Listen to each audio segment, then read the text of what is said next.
putting to remembrance the memorial about what Jesus did for us on the cross of Calvary years ago.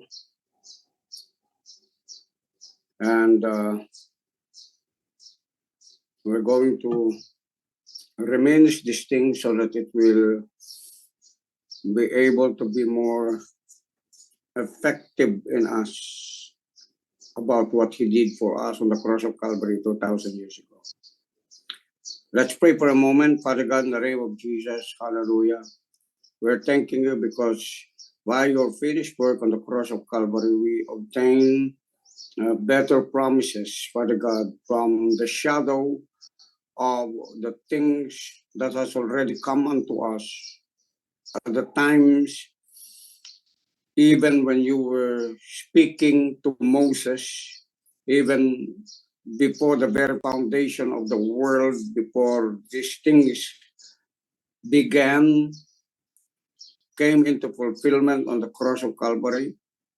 And right now, according to what we have received from the finished work of Jesus, we obtain this precious life that we have right now. So thank you for giving us the divine revelation on how to be able to walk in this and think about these matters, so God, that you have finished for each and every one of us, that whatever has been done from the top of your head to the tip of your toe may begin and may become paramount, Father God, of great importance unto each and every one of us in walking the goodness of your life given unto us by your Son, Christ Jesus. We honor you, Father, for this day, as we thank you for the blessing because of the finished work of Jesus unto each and every one of us, Father God. We honor you for this because we know that apart from the finished work of Jesus, there will be no such thing as everlasting life, abundance life, the gracious life that we have right now. Thank you so much. Thank you. We bless you and we worship you. We honor you for this matter. Hallelujah. Thank you, Jesus, for your divine presence, Holy Spirit, right now. Holy Spirit, thank you for showing us. Thank you for opening the eyes right now of each and every one of us. Thank you. Thank you that we could be stronger, walk in the healing, walk in divine health, walk in our immortality because of this finished work of Jesus. Hallelujah. Rahata pikira bayanda. Prosta, rakinimi hidubuko na malabakanda. Bless my brothers and sisters in Christ, their family members. Bless this generation because of what Jesus did. Halabakalabayan, the people could come. Urababayan, the people could come and receive forgiveness of sin. Arabatuko na mahalabiki na mahalabakalabayan, the brabakala, refresh to us. Refresh us with the finished work of Jesus. Refresh us, oh Father God, of the benefits of this finished work of God. Refresh us of this blessing and divine favor that has been opened up unto us in the heavenly, so that we are able to come and fellowship together with you and fellowship with one another, destroying every barrier that sin has done unto each and every one of us as human beings, in the name of Jesus. Now we are into the family of God right now, Father God.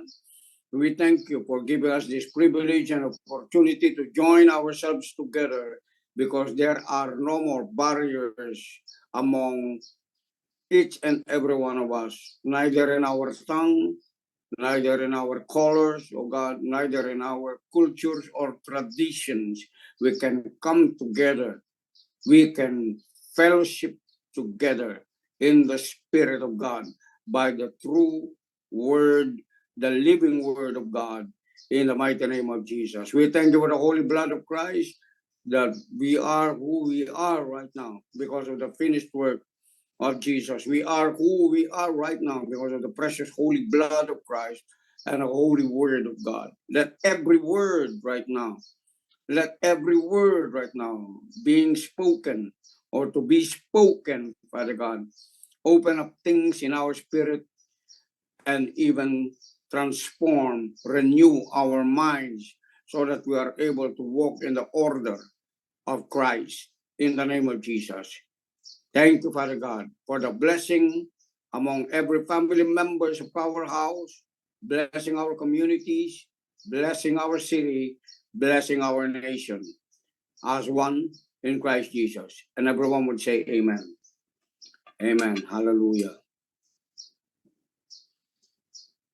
Praise the name of the Lord. Okay,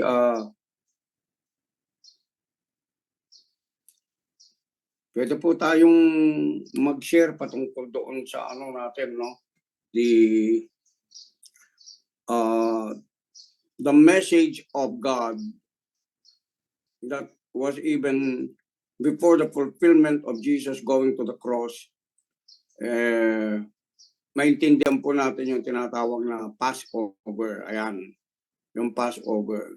So what are your thoughts in the Passover? Okay. What are your thoughts in the Passover?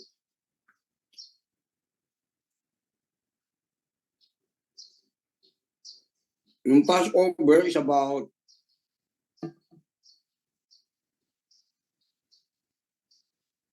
God's declaration on the people of God at the times of Moses, okay, before the plagues, pestilence, and famines came by the time. So kung i-reflect po natin ngayon ito sa tinatawag na Passover Lamb, okay, yung finished work ng ating Panginoon, makikita po natin dito yung order na ginawa niya, yung finished work na ginawa ng ating Panginoon. Freeing us from all of whatever is past, okay, your past life. Tignan po ninyo, i-reflect po ninyo yung past life ninyo and then your present and then your future. Okay, doon po tayo mag-evolve, doon po tayo mag-circulate doon sa bagay na yun. Para maintindihan po natin so that we are able to understand what a glorious present and even future we have. It's just because of the accomplishment, okay, of the prophetic word from the Passover from the Old Covenant. Ayan. Sige po. Sino po sa inyo ang unang mag-share?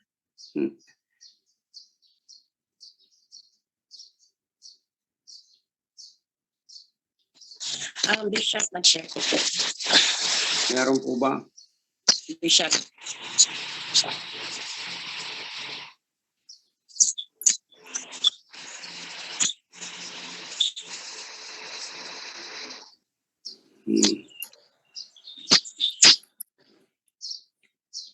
Meron pang gusto mag-share? Yes, Bishop, mag-share ko po about Passover. Sino nag-share? Janet po.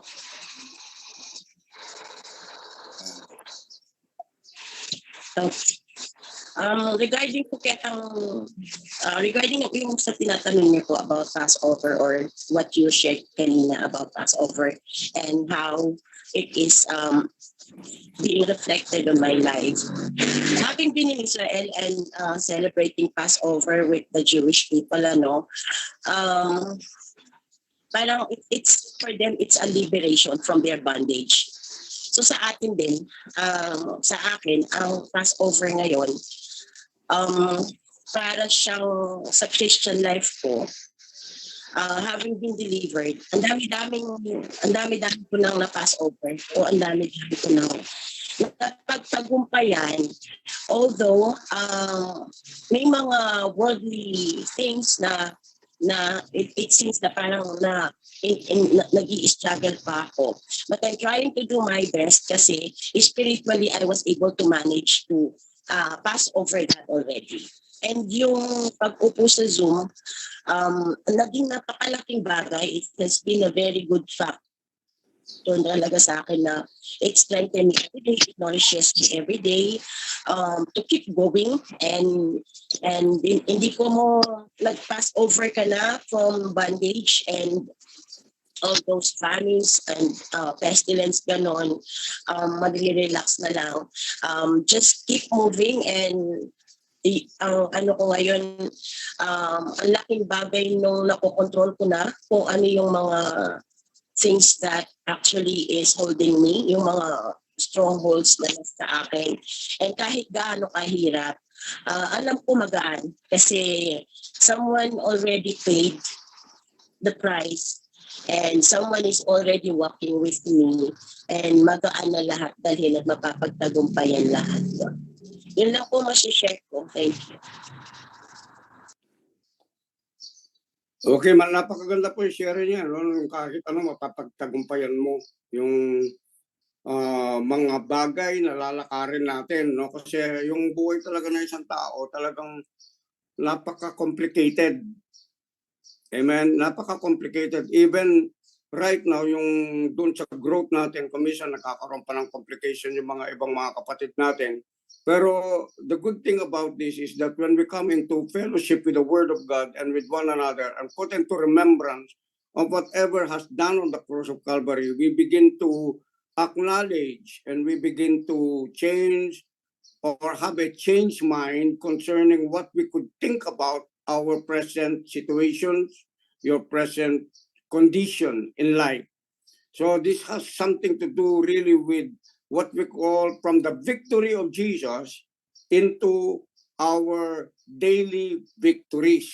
Okay? Kasi pag sinabing Passover, you have passed already from darkness and you are now into the light in the kingdom of God. You have passed from all of the works of darkness, kalumukha ng yung tinatawag na the power of sin, the power of death, okay, the power of the curses. You have passed from all of those by the power of remembering the Passover lamb. Amen. Okay, so sige pa po, mag-share pa kayo para na-express ninyo yung ano yung experience ninyo, ano yung kaisipan nyo patungkol doon sa bagay na yan.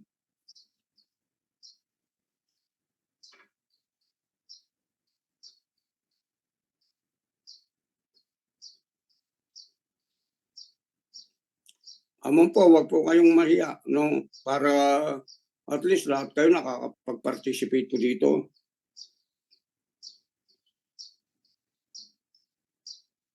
Good morning po.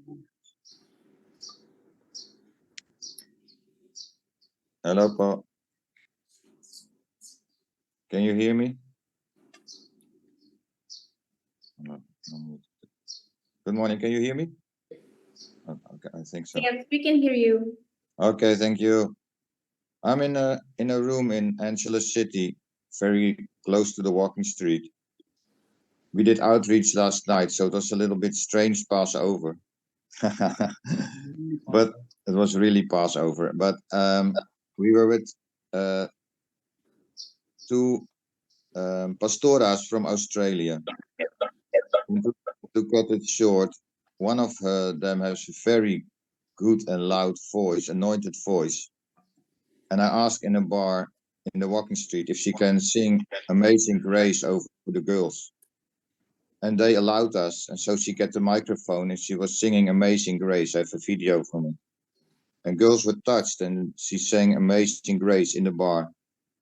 And after that, she said, I want to bless the girls with a drink. And to cut a long story short, in the end, we were with 8 girls from the stage. The whole stage was empty. And they were sitting with us. And with some of them, we shared the gospel. But also we danced with some girls because we were so joyful, so excited. And there was the atmosphere was changed.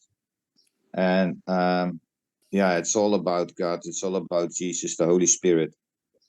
But it was strange because it's the Holy Week, and normally you take time, that kind of evenings, to take quiet time or whatever. But we were singing and dancing in the bars. We really glorified Jesus, and the atmosphere changed. And when we walked outside, girls were hugging the pastoras, and it was really, really an amazing time, amazing grace. But yeah, it's a little bit different than I'm used to do in this kind of days. But It was good because the pastores were only here. This day we will go out in Angeles to some areas to girls. But anyway, I think it was very strange because in this week it's the only day they are here for us and with us. So we went to the bars and it was really a strange Passover for us. But I think God liked it because it was to glorify Him. Thank you. Amazing grace lang talaga. Hallelujah. Okay, meron po bang gusto pa mag-share? Come on.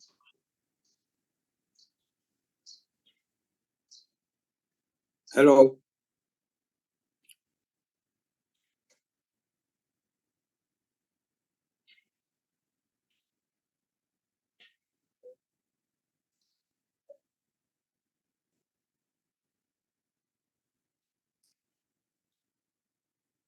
Hello.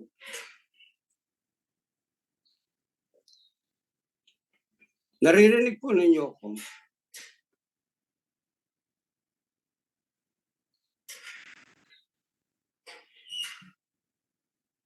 What do you understand about the power the power of the finished work of Jesus of the Passover lamb? When Jesus went to the cross of Calvary, mag-start tayo doon sa mag-start tayo doon sa hello. Even yung thorns na nilagay sa ulo niya. Wait, something is reverberating.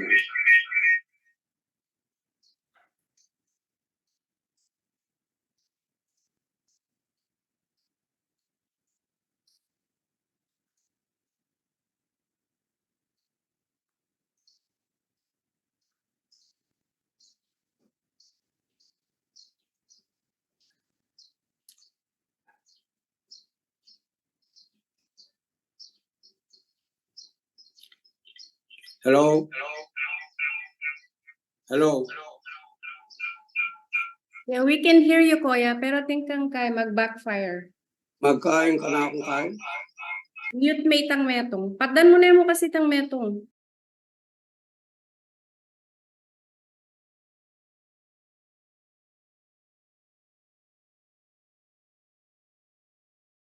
Wala ka rugong assistant, ay rugo.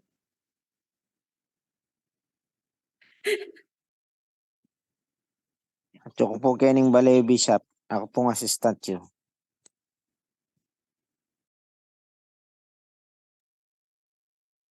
Kuya, chiya ka no Kenny Donnie, buklat may tang door mo. Yan. Ano reverberate? Agi mo nga. Bishop, Yes. Bishop. Donnie at chiya keng lual, paluban me po. Wapin ka na. At chiya keng lual balemo, paluban me. He will assist you with your technical difficulties. Wait, mag-reset ko na. Somebody should do this, mag-reset ko sabi. Ne?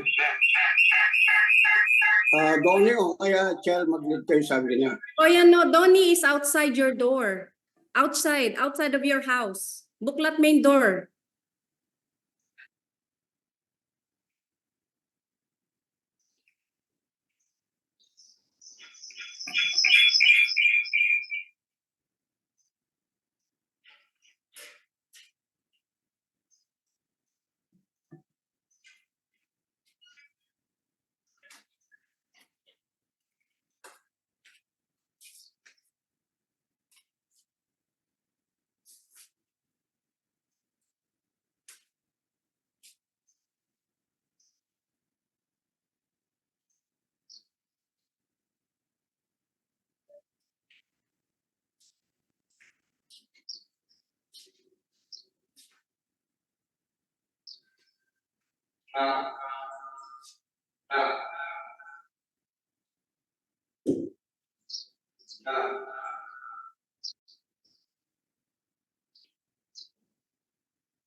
Okay. Hello. Ang kalami siya mag-share. Wala makakabalansyon kay... Ako na, sige, mag-share ko. Sige, mag-share na ako. Hello, daramdaman niyo ko. Naririnig niyo ako? Okay.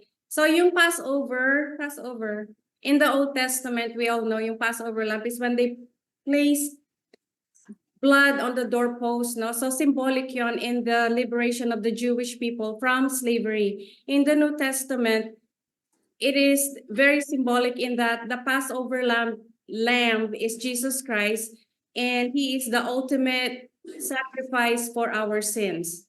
That's the simplest word I can explain that. And yung meaning nun sa akin is that in my house, I consider my house covered with the most precious blood of Jesus, so that when there are enemies, they will just pass over my house because they see that blood. I'm in a bubble of God's protection. So nobody will even touch my house, my property, my family, and all that. That's how I consider that. Bishop, nakikinig po ba kayo sa sinasabi ko? Bishop?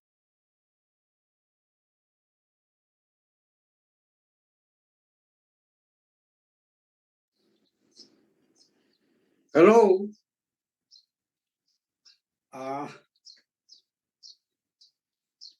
Could you please? Yeah.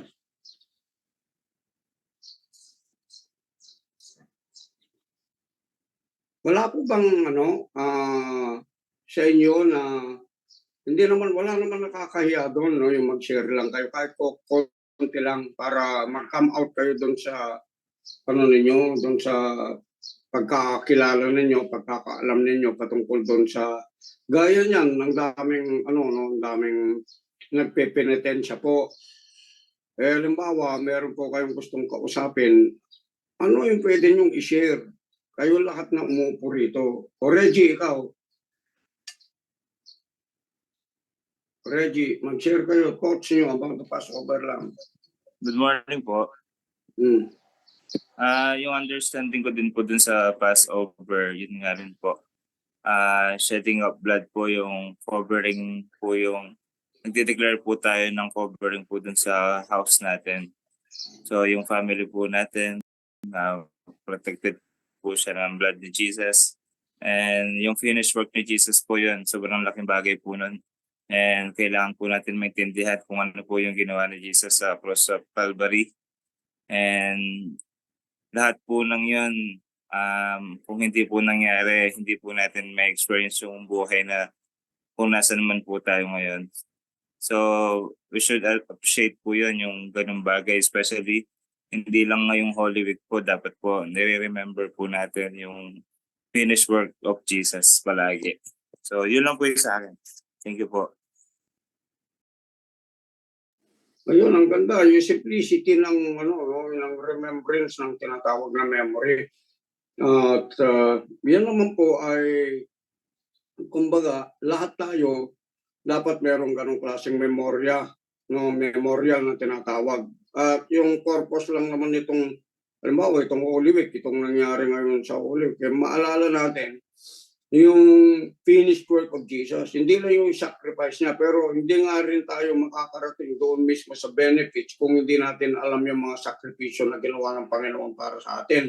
Kasi yung sakripisyo, mayroon pong kinalaman doon sa benefits. At yung benefit, mayroon po rin kinalaman doon sa sakripisyo na ginawa ng ating Panginoon. No? And ito po yung isang bagay para malesen po yung mga tinatawag na mga sacrifices natin araw-araw na para bang ang buhay natin napakabigat kasi parang it seems that we will have to sacrifice like Jesus sacrificed for each and every one of us. No, we don't have to do that anymore. Kaya nga by faith we have to believe in Christ Jesus and His finished work so that yung mga dapat na pagdadaanan natin bilang isang tao na kung unbeliever pa tayo, dapat yung lahat ng bagay na pagdadaanan o pinagdaanan ng ating Panginoon ay pagdaanan natin. Pero hindi na nga natin dadaanan yun because of the finished work of Jesus. Kumbaga, ipinasok natin yung sarili natin doon sa kapangyarihan ng pagiging isang anak ng Diyos. Ayun. Amen po. Kaya ang sabi nga ng Bible, John 1:12, ang sabi niya, He gave them power, sabi niya, to become children of God. Just imagine po yung tayo, binigyan ka ng power. Power para ano? No, power against the works of darkness, powers against the curse, power against demonic activity over the life of a believer in Christ Jesus. Kumbaga, yun po yung tinatawag na distinction natin, no? Pagkakaiba natin doon sa mga tao na ngayon na nandun sa mundo, na dati nasa mundo rin tayo, pero nakakilala tayo sa Panginoon, nagkaroon ng tinatawag na pagbabago yung buhay natin. If we were translated from darkness into light, we have been translated from the kingdom of darkness into the kingdom of His dear Son, Christ Jesus. Eh siyempre, napakalaking agwat po yun, no? Napakalaking, sabihin natin, pagbabago, distansya, yung bagay na yun. No, yung ikaw mismo dati nabubuhay ka doon sa domain ng darkness. Yung domain ng darkness na yun, parang wala kang kapangyarihan para umalis ka doon at makaalis ka doon. Okay? Ngayon na naging believer ka, you can easily, okay, come out from any dark circumstances, dark situations, and even the darkest condition in your life. Yung po yun. That because of the finished work of Jesus, you have what we call beneficiary claims. So, meron kang benefits doon sa bagay na ginawa ni Jesus para sa buhay ng bawat isa sa inyo. Yun po. Amen po ba? Okay, sin has lost its power because of the power that God has given unto each and every one of us as children of God. Hello? Sino pa po yung next? Sino pa yung next? Ako po, Bishop. Good morning po. Yeah, sige. Morning po, everyone. Share ko lang po yung testimony ko about sa pagpepenitensya po. And opo, penitensya po, Bishop. Noong pong wala pa po ako kay Lord. I mean, noong hindi pa po ako talaga, wala pa akong personal na relationship with the Lord. Or nung nasa old self pa. Ang faith ko po nun is kapag nakakapagpenitensya ako, mawawash po yung mga kasalanan ko and yung wish ko po or yung prayer ko is matutupad after doing that, after the penitensya. So for 9 years po, share ko lang po ito, no? For 9 years na nagpenitensya po ako, kasama po yung mga pinsan ko. Nagbubuhat po ako ng cross from Pangpang to Santa Teresita, iikutan po namin yun for 9 years. Tapos kagabi po nakapag-fellowship po kami ni Al while driving papunta ng Synergy. Napag-usapan po namin yun na noon, no, na after nung penitensya mo or before the penitensya, and yung kaba po ng dibdib ko sobrang lakas. Tapos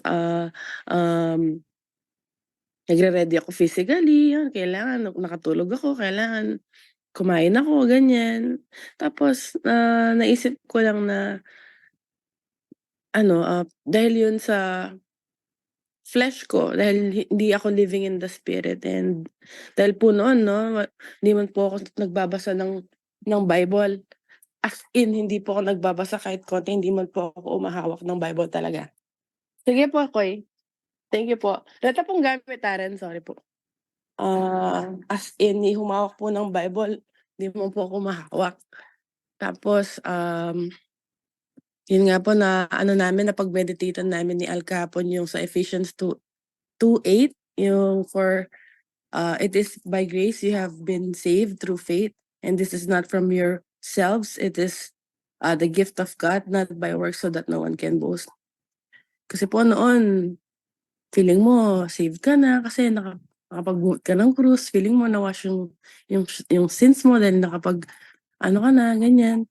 Pero I'm so honored today po na paunti-unti na i-share ko po sa ibang kagaya kong Catholic noon kung ano na yung na-experience ko ngayon na about sa Ephesians na yun, ay sa Bible verse na yun at naturo sa atin palagi ni Bishop na wala po sa works ng tao paano tayo masasave dahil matagal na po tayong save. Yun po yung mga na-share ko lang na it's very freeing po na for the longest time, yun ang nasa isip namin ni Al na ng asawa ko po na ganun and we are free from that. Thank you, Lord. Yun lang po. Ang tindi po ng imagine po natin yon yung tinatawag na blindness natin o nakalipas. Tsaka yung burden of sin. Ayun, yung kabigatan ng kasalanan sa buhay natin. Napakahirap pong unawain yung bagay na yun. At kahit na meron kang ginagawa na penitent na tinatawag para ma-relieve ka doon, still hindi pa rin talaga umaalis yun. Actually, nagkokos palalo ng kabigatan yon because of our lack of knowledge in the Word of God, na yung bagay na ginawa ni Christ para sa atin, pilit nating ginagawa, parang dinoduplicate natin. At siyempre, napakahirap po yun kasi wala naman po tayong capacity, ability, capability para papangyarihin sa buhay natin yun because what happens in everything that we do according to how we understand the forgiveness of sins na transfer sa atin ng tradisyon, hindi natin nakukuhang makawala doon sa bagay na yun. No? That is a curse na tinatawag. Imagine po yung ginawa ng Panginoon sa atin once and for all, going to the cross of Calvary, that because of who He is as a Son of God, as the Son of God, He was able not only to relieve us from that former heaviness of the life or the sinfulness of life or the curses of life. No, He was able to bring it into Himself. God the Father allowed it to be brought unto Himself to carry it for our own, so that we will no longer be carrying it in our own, living it in our own, thinking about it in our own, yung burden na yun. Kaya, di ba may sinabi si Jesus, come unto me those who are heavily laden, and I will give them rest. For my yoke is easy. Yung hindi na wala yun, yung yoke, yung mabigat dito mismo, napasan-pasan natin, hindi po mawawala yun hanggang sa mamatay tayo. Throughout eternity, nandun po yun. So dito po, ma-appreciate natin yung tinatawag na Passover lamb, no, because that has something to do with the blood sacrifice of Jesus in the new covenant. In the new covenant, the blood sacrifice has brought us into a place of liberty and place of freedom. Amen. A place of lightness of life, a place of deliverance, a place of blessing, a place of the abundance of what life could give unto you, which has something to do with the peace of God which passes all understanding. Kaya yung kingdom ng Panginoon, malinaw na malinaw po yung sinabi niya, no? For the kingdom of God, sabi niya, is not in meat and in drink. Kasi eto po, no? Nung tao, kapag stress, ang ginagawa niya, kumakain ng maraming pagkain. Yun yung tinatawag na stress reliever niya. Okay? O kaya yung external, yung mga superficial na ginagawa natin, bila ka ng bagong damit, bagbakasyon ka sa ibang lugar. Pero after that, sa totoo lang, if you do not know the Lord Jesus Christ, you are not able or you will not be able to unleash those burdens that is from within the inside of you. Ang maganda lang ngayon, kumakain tayo, bumibili tayo ng ganito, that's not all as it is in the life that you have, but it's just a part as a person who has become a recipient of the finished work of Jesus. Kaya mo na mag-enjoy lahat ng mga bagay na yan. It's not because of who you are. It's not because of your status. It's not because you're rich. It's not because you're beautiful, you're handsome. It's none of those, no? But because of what Jesus did for each and every one of us and the cross of Calvary, we are able to enjoy the goodness of the life we have been given in Christ Jesus. Amen? So, testimony pa po. Okay, bago natin basahin itong, may babasahin lang tayo dito, no? Yung 1 Corinthians chapter 1. Doon pati ano mo ngayon, 1 Corinthians chapter 1. Ano kanya? Do you still have something to share, a testimony?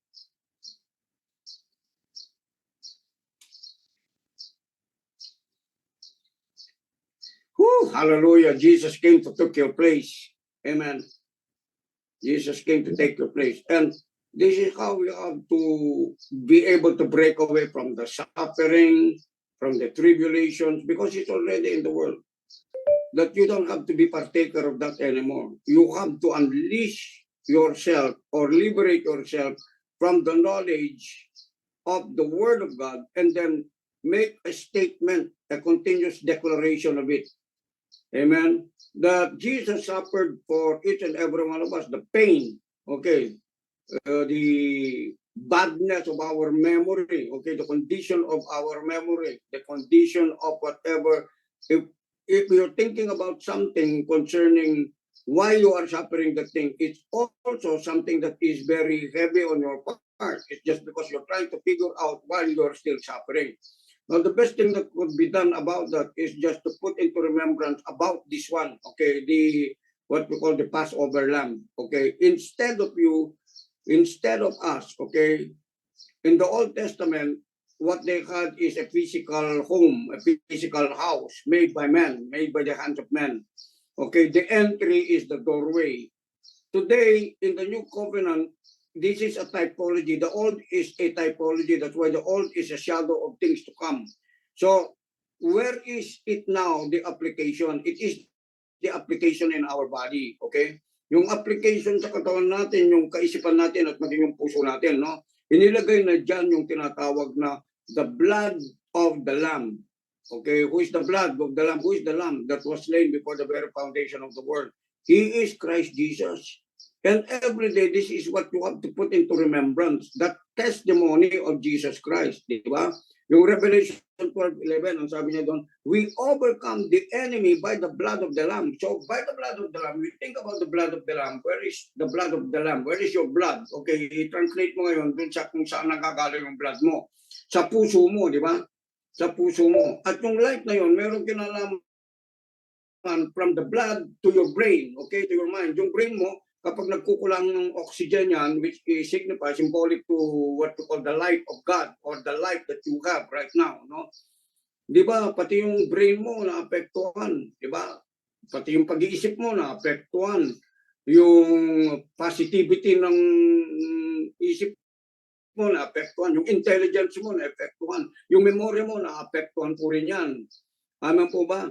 So ngayon, ang confession natin is that we have to be able not only to retain, but to be able to be conscious and to be watchful about what is coming into our mind. Kasi yung minsan, bumabalik ka doon sa dati mong pag-iisip eh. Tapos na ang Panginoon dyan, tapos ka na rin, okay? Binigay ni God yung tinatawag na kapangyarihan bilang isang anak ng Diyos na kung paano si Yesu Cristo ay anak ng Diyos. Doon po tayo, we are becoming that way. Amen? We are becoming how Christ thinks. We are becoming how God thinks. Ayun lang yun sa atin. Yung kay Jesus kasi tapos na tayo, dumadaan tayo doon sa prosesa kung anong tinapos ng Panginoon sa bawat isa sa atin. Araw-araw yun. Amen? Araw-araw yun.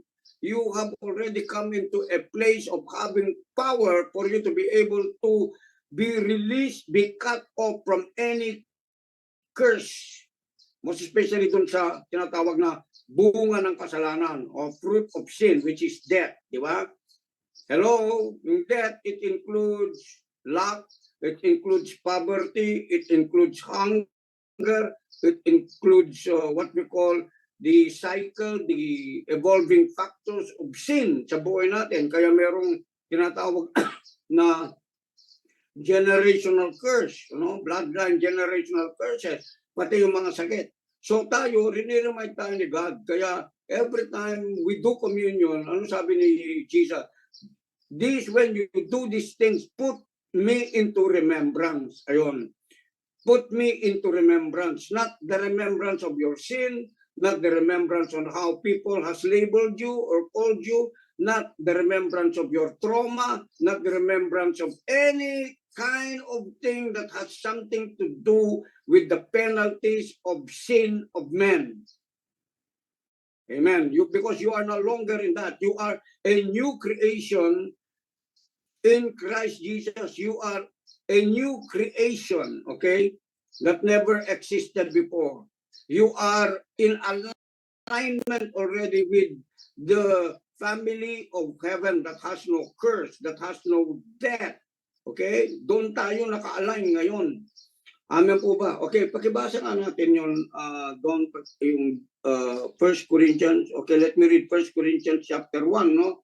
1 Corinthians chapter 1.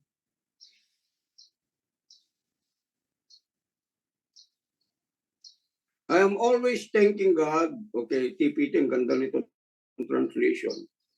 Thanking God for you because He has given you such free and open access. You see, open access. Sabi niya, open access. Open access means to say, no closure of access. Yeah. Hindi yung access, may access ka ngayon pag nag-pray ka, pagtapos mo mag-pray, close na kasi binigay na ni God yung, hindi. Wala pong closure yung tinatawag. No, walang open close, walang open close, walang open close. Whether hindi ka nag-pray, still the access, hello, of the grace of God is always available.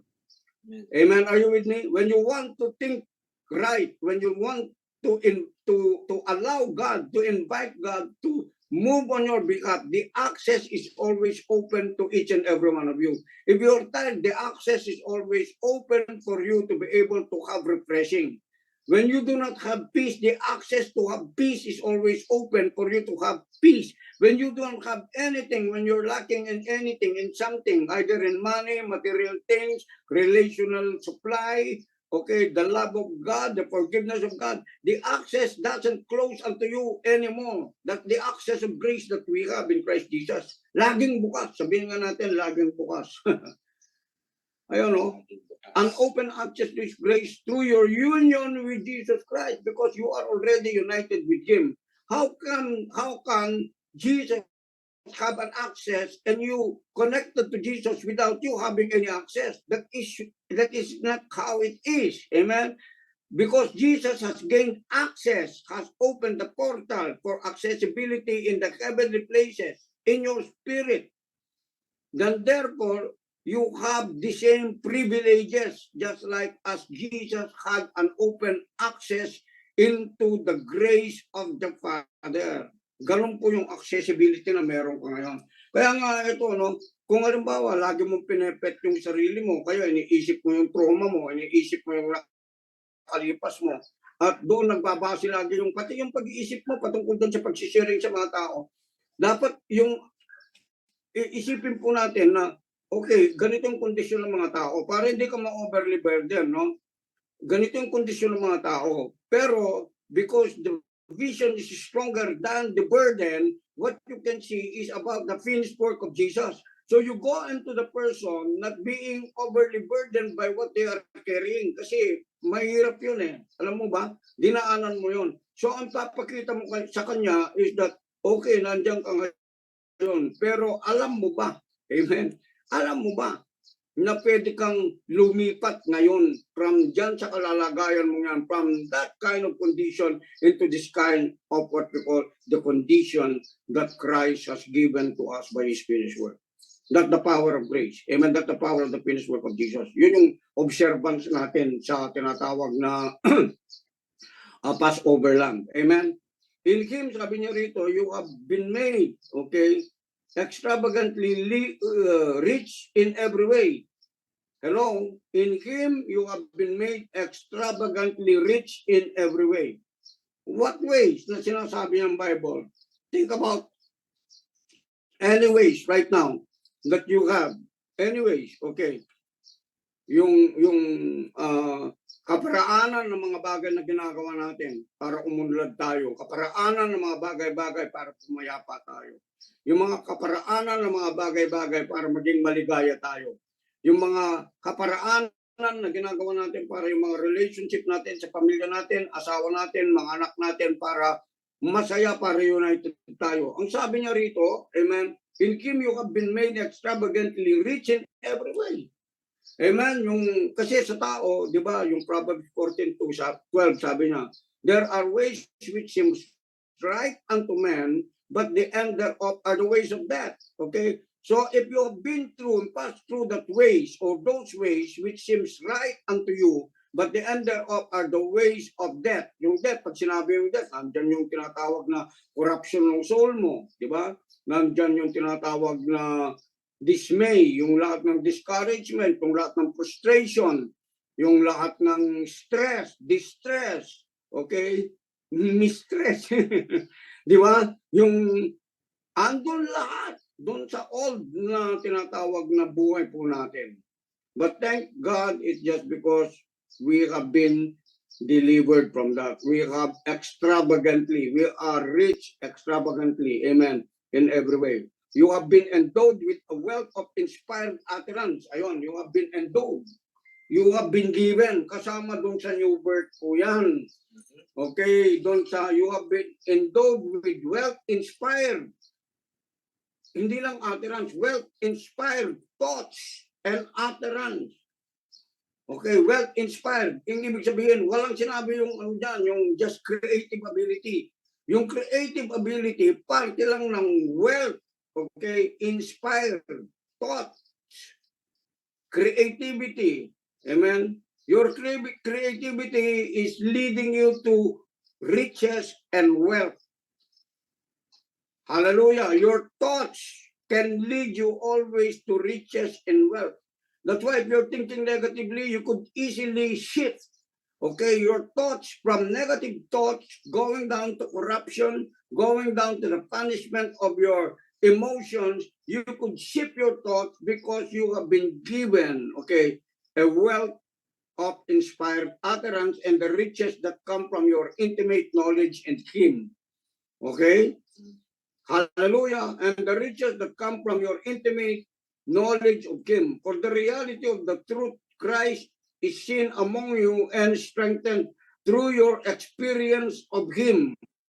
Amen? Yung true experience of Jesus. Alam niyo yung experience, ito yung matinding experience. Yung una mong experience, nung tinanggap mo si Jesus, nagkaroon ka ng kagaanan ng espiritu, ng kaluluwa sa buhay mo. That is the first experience of the first love experience that you have from God. That's why you can be open with God. You can tell Him everything.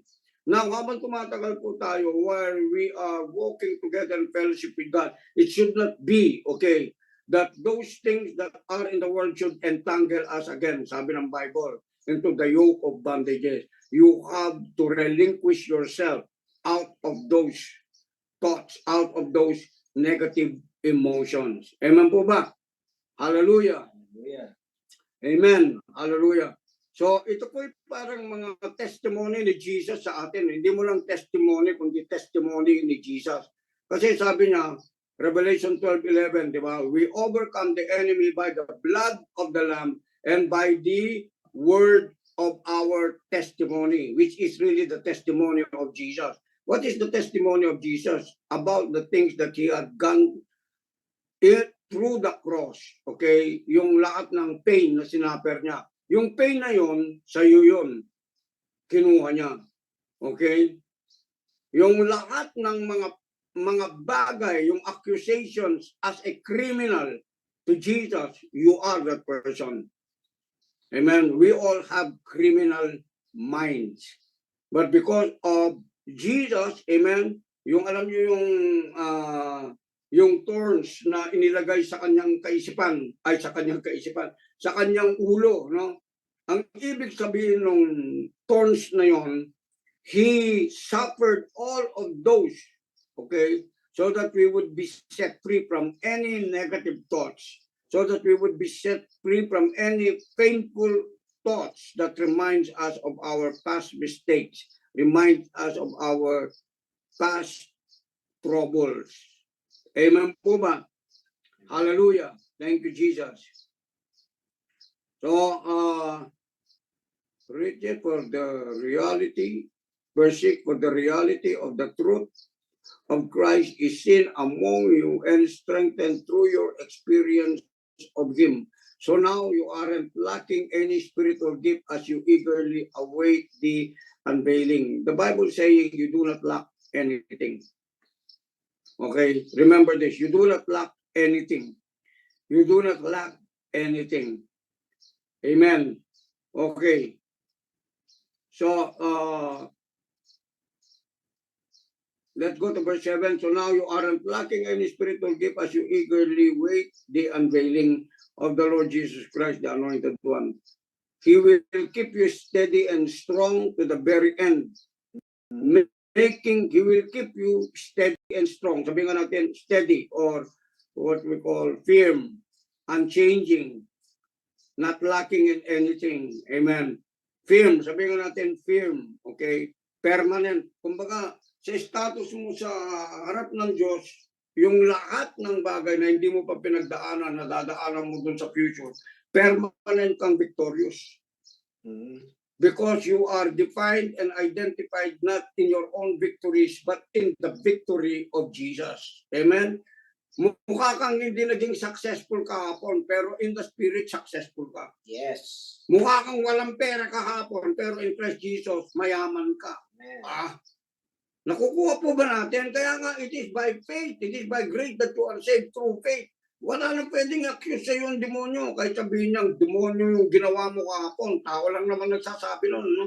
In Christ Jesus, by faith, amen, you are defined, identified in Him as a righteous person as if you have never sinned. That is your justification in Christ Jesus. Kaya nga, Romans 8, di ba? There is now therefore no condemnation to those who are in Christ Jesus, who walk not after the flesh. That's why you have always to walk in the Spirit, because he who walks in the Spirit is always light and peace. Amen. Doon mo kinukuha yung light mo, doon mo kinukuha yung peace mo. Hindi doon sa kapalpakan mo, hindi doon sa bagay na nasabi mo, hindi doon sa mali mo, hindi doon, no? Because the flesh will always err. Kaya nga, kailangan tayong maligtas kasi kung hindi tayo maligtas spiritually speaking, then therefore also even your soul will not be renewed, will not be transformed for your body to be able to act righteous deeds or to do righteous deeds. Amen po ba? Walang pinagkaiba yan kahit na seemingly yung panangin ng tao, unholy yung nagawa mo, unrighteous yung ginawa mo. You're not defined by that. You are defined who Jesus is in your life. Amen? But the power, not the power. Amen. Jesus never did err in the sight of the Father. And because you are, you have the name of Christ in you, you never err in the sight of the Father. Always Jesus says, amen, as your attorney with the Holy Spirit, you will always say, I carried all, amen, the sin of this man. And the penalty of his sin, it was me who was penalized for the penalty of his sin. Wow. Di ba? Ang bigat nun. Amen? Ang bigat nun. Kasi ang sinasabi ng tao, maging yung mga religion, watch out for the consequences of your sin. Tama, merong consequences yung sin, pero it is not a prolonged consequence anymore. Yun lang kasing nalaman mo na mali yung ginawa mo. Di ba? Ang tindi lang ng consequence lang, di ba? Very painful. Pero you could easily, okay, you could easily use your faith and the grace of God, yung accessibility mo dun sa grace of God, na sabihin mo, Father, I thank you that I am not defined by this. I am defined by the righteousness and the holiness of Jesus, that Jesus is a perfect God and a perfect man in me. Amen. And I believe in his work in my life. I acknowledge the presence of God and the presence of Jesus in my life. Amen. Hallelujah. Okay. So he will keep you steady and strong to every end, making your character mature. Okay, character mature. Where is your character based? It's not based on your good works. Again, I would say, it's based on the character of Jesus. The character of Jesus being one with your character by faith. Kaya nangyari, kung dati, if you're a former person who always, sinning or thinking about this or thinking about, there are two things kasi nangyari sa buhay ng tao, no? Kung minsan nakikita natin yung mali ng ibang tao, amen, at sila rin nakikita rin nila yung mali mo. Naintindihan po ba natin? But we should not be seeing one another on the basis of our mistakes. We should be seeing one another on the basis of who Christ is in us. Amen? So yung faith natin, kung paano tayo tinitignan ni Jesus as a God of faith, that He sees us righteous and holy, that is also how we would reflect, amen, how He sees us towards the lives of any human being. Sa kapatid natin, sa pamilya natin, kahit nagkakamali sila, ina-exercise natin yung faith natin. Nag-e-endure tayo by faith. We are being patient with them. Amen? Kasi mas magaan yun yung titignan mo sila kung paano ka tinitignan ng ating Panginoon. Imagine mo yun, without effort yun, na para bang magpapapansin ka sa sarili mo, na kailangan you will do a lot of things for you to be able to be accepted or for them to be accepted towards you. No, you're not in that anymore. Whether mayroon kang ginawang mabuti, whether mayroon silang ginawang mabuti o masama sa inyo, hindi dapat nagmamali o nagbabago yung pananaw ng Diyos sa atin. At kung yung pananaw ng Diyos sa atin ay laging mabuti dahil dun sa ginawa ni Kristo, Passover Lamb,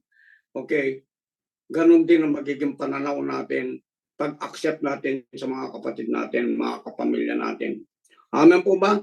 Okay, kaya sabi niya rito, God is forever faithful. Ayun, no po? Kung paano dito sa verse 8, sabi niya rito, He will keep you steady and strong to the very end, making your character mature, so that you will be found innocent, ayun, on the day of our Lord Jesus Christ. We become innocent, not guilty, because of our faith in the Lord Jesus Christ, because of our oneness in the name of the Lord Jesus Christ. Nakipag-isa tayo at kaisa tayo ng ating Panginoon. In verse 9, God is forever faithful and can be trusted to do this in you, for He has invited you to share the life of His Son, Jesus, the Anointed One, our King. Amen. So what is in Jesus? We are. Sabi ng Bible, as He is, so are we in this world. If Jesus is anointed, we are anointed. If Jesus is blessed by the Father, we are blessed by the Father. If Jesus is intelligent, amen, and filled with wisdom, knowledge, and understanding, we are, amen, being completed by who Christ is who is in us as our wisdom, our knowledge, and even our understanding. If Jesus is rich and wealthy, in heaven and on earth, then therefore we are so rich and wealthy. We are becoming that person. We could claim the riches of the grace of God, not only spiritually, but also mentally, emotionally, financially, and materially. Nakukuha po ba natin? Amen. Hallelujah. Yun po yung tinatawag na reflection po natin para kahit na meron po tayong nakikita dun sa daan, hindi po may baling doon sa minsan naiirita tayo, ba't pa nila ginagawa ito? Ba't pa nila ginagawa? Tayo rin po, worse pa yung ginagawa natin noon kahit hindi tayo nagpepenitensya. Amen po ba? Did you know that self-righteousness is far more evil, okay, than the people who are at least doing those things? They are remorsing about their sin. Amen? Gusto nilang marilig doon sa kasalanan nila, maging doon sa pamilya nila, kaya po yun yung ginagawa nila. Tanungin mo yung isang nagpipenitensya, ba't yung ginagawa yun? Para maibsan yung kasalanan ko, para matanggal yung kasalanan ko. Tayo po, wag po tayo maging arrogant and proud. Amen po ba? Nasabihin natin, mga ano yan, mga stupido yung mga yan, mga foolish yung mga yan, lack of knowledge yung mga yan. Kaya nga, ikaw na may knowledge ka, ikaw maging part ng knowledge sa kanila. Amen po ba? Yeah. Amen. You are the one who sees those things already are experiencing the life of God. Don't be critical. Stop being judgmental. Amen. Yes. Hallelujah. And then, by the love of God and compassion of Jesus, the goodness and the kindness of God, you would be able to share the life of God. Di mo pa kasi pwedeng sabihin, isigaw mo sa kanila, it is finished. Sabi mo sa kanila, ano yung it is finished? Di naman nila maintindihan yun. You need to sit down, put a reflection on them about the goodness of God towards their lives. Amen? So that they would be blessed, they would hear you, they would be blessed, and then they would also share it to others, what they have experienced, what so given word you've given to them. Kung paano tayo nakatikim ng mabuting bagay na galing sa Diyos bilang mga anak ng Diyos. Sinishare natin yan lagi, araw-araw. Amen po ba? So, God bless po sa inyo sa araw na ito. And thank you for joining us. Thank you, Donnie, for helping me here. And thank you for all of you guys who are continually supporting this. And your life is blessed. Remember that your life is blessed. Amen. Your life is blessed. Your life is blessed. Your life is blessed. Remember that. Your life is so blessed. Your life is so favored. Amen. Understand that every day. So likewise, you are responsible to become a blessing and to be favorable to people. Amen. Always remember that. If they have sinned, if they do not understand that, you be the one to understand them. You be the one to explain to them the goodness of God, not you. Amen. Kailangan paliwanagan ka pa kung bakit nila ginawa yon. No, hindi na nila kailangan ipaliwanag yon. You don't need an explanation why they did bad things to you, why they do bad things to people. You already understand that is the place of the Passover lamb. That Jesus has to offer his blood for every human being so that we are able to be set free from everything, from everyone, from what we call the law of sin and death, so that we will be able to walk in the Spirit without any condemnation, without any guilt into our lives. It's just because of our relationship with the Lord Jesus Christ. Amen? Okay, God bless po. Thank you po. Bishop. Bishop. God bless. Bishop.